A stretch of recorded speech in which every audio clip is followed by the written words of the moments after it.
Bonjour, bienvenue aux Petites Jasettes pédagogiques.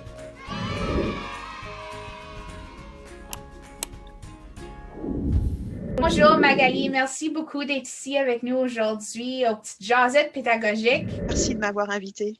Moi, d'origine, je viens de France. Je suis née en France. J'ai fait ma thèse de neurosciences en France, puis arrivée au Canada après avoir travaillé à l'hôpital Mount Sinai à Toronto. Ensuite, je me suis dirigée vers la promotion de la santé. Et en ce moment, je suis coordinatrice de projet pour tout ce qui est évaluation et activités francophones avec une petite organisation qui s'appelle la promotion de la santé mentale du jeune enfant, qui dépend de l'Institut d'apprentissage à l'hôpital Sick Kids. Aujourd'hui, on va parler de relations. Donc, on a un rôle là-dedans. C'est quoi notre rôle? On a un rôle là-dedans. Alors, moi, je suis mère de 4 enfants. J'aurais peut-être dû dire ça aussi dans la présentation. Donc, j'ai pas d'expérience d'enseignante ni quoi que ce soit, mais je connais quand même un petit peu les enfants, en tout cas les miens. Et c'est évident, j'ai remarqué ça tout de suite, que le lien le plus important pour un enfant, un bébé qui peut pas se protéger, qui peut que crier, c'est avec son adulte préféré, idéalement, c'est la maman, mais ça peut aussi être quelqu'un d'autre. Mais il faut qu'il y ait une personne qui soit là pour les consoler, pour qu'ils aient aucun doute que, quoi qu'il arrive, il y aura quelqu'un pour les aider, les supporter, les calmer, les aimer, les protéger. Par mon travail et mes études, j'ai découvert que, en fait, un enfant qui n'a pas de relation, qui est laissé dans des états de détresse, qui envoie des signaux en disant je sais pas, j'ai faim, j'ai mal, j'ai besoin d'un câlin, et qui n'a pas de réponse appropriée de façon systématique et de façon réconfortante, ils ont moins de connexion dans le cerveau. Il y en a certains qui ont même des cerveaux beaucoup plus petits. Donc, les relations avec le bébé et son adulte préféré, c'est essentiel au développement.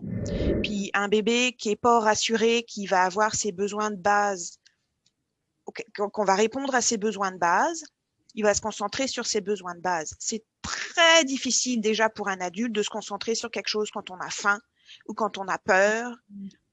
Imagine quand tu peux pas parler, que tu es un petit bout de machin grand comme ça, tout froid, tout dépendant de tout le monde. Il y a aucune chance que ton enfant, il apprenne quoi que ce soit qu'il n'a pas 100% confiance, qu'il a le droit de se tromper, que s'il lui arrive une aventure, il peut revenir vers son adulte et qu'il n'y aura pas de problème.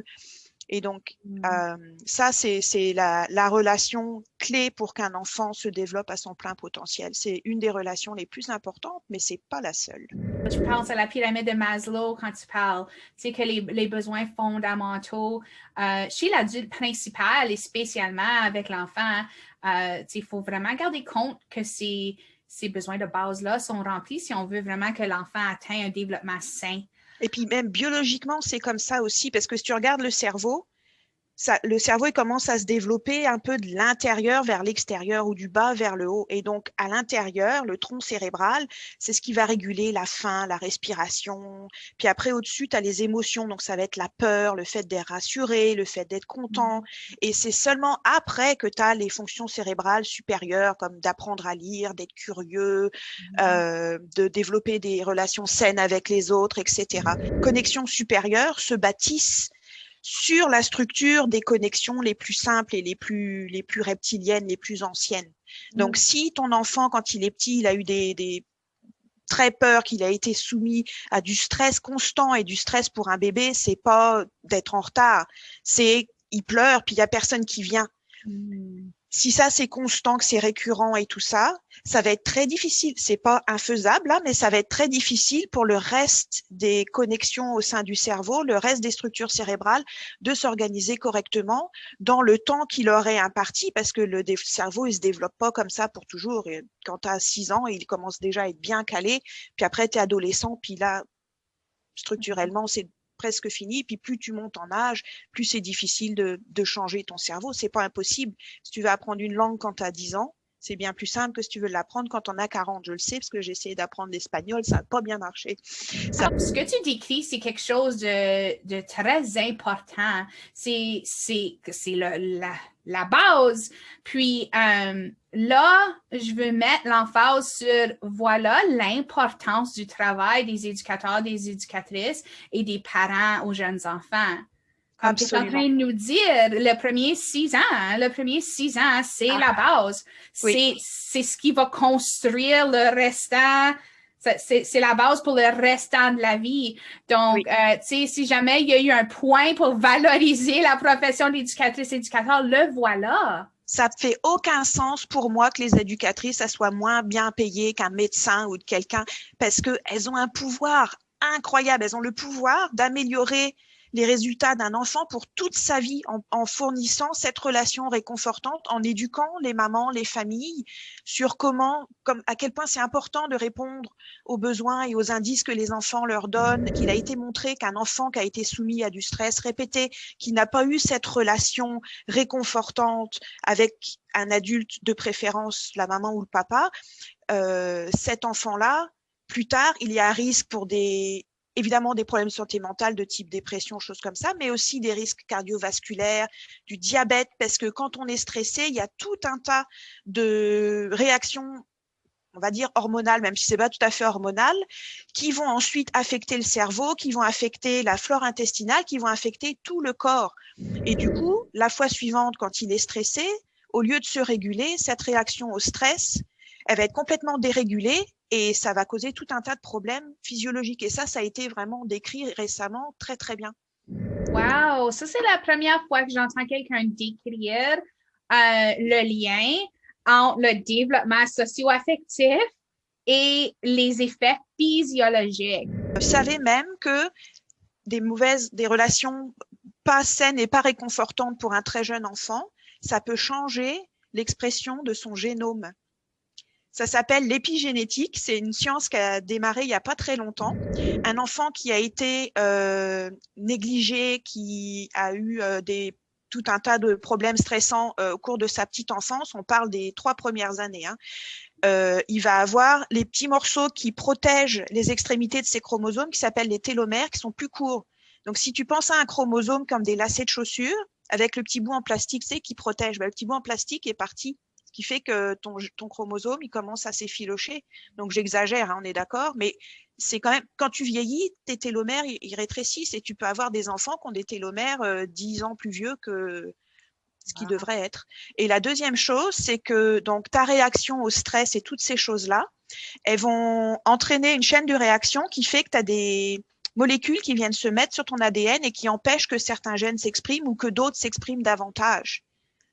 Et ça, c'est ça l'épigénétique. C'est-à-dire ton environnement va conditionner la façon dont ton génome s'exprime.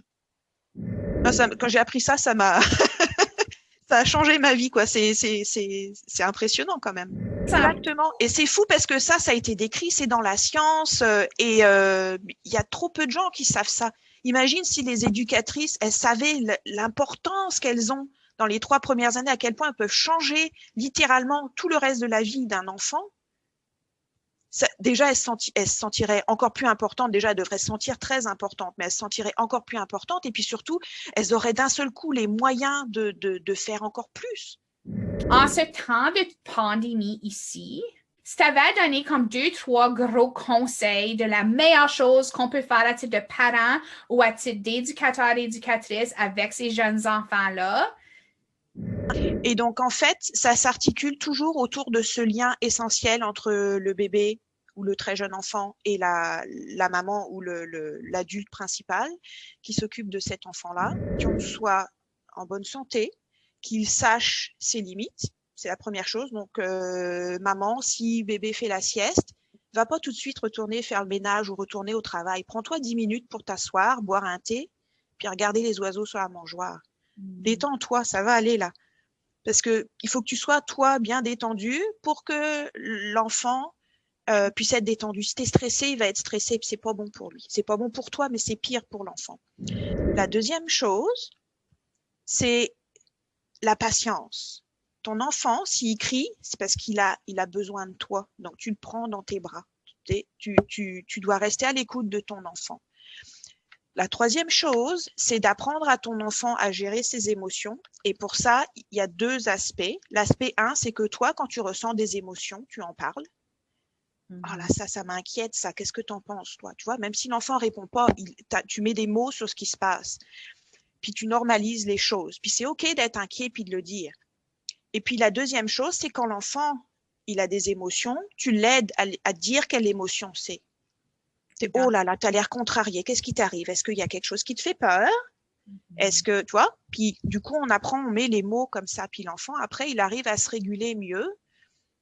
Au début, l'enfant, il a besoin de toi pour se réguler, puis après, il va arriver à se réguler tout seul. Puis, ah oui, maman, quand elle était stressée, elle a fait ça, puis après ça, elle est mieux. Moi aussi, je vais prendre une grande respiration, puis je vais attendre un peu avant d'aller la voir. Ça revient toujours au verre, hein? On ne peut pas vider d'un verre vide. Donc, faire certain que notre verre est à un bon niveau. Fait que souvent, on se complique la vie. On pense que c'est des grosses choses qu'on doit faire. Là, il faut bien penser, c'est une pandémie, c'est mondial. Visiblement, la plupart des gens ne s'y attendaient pas.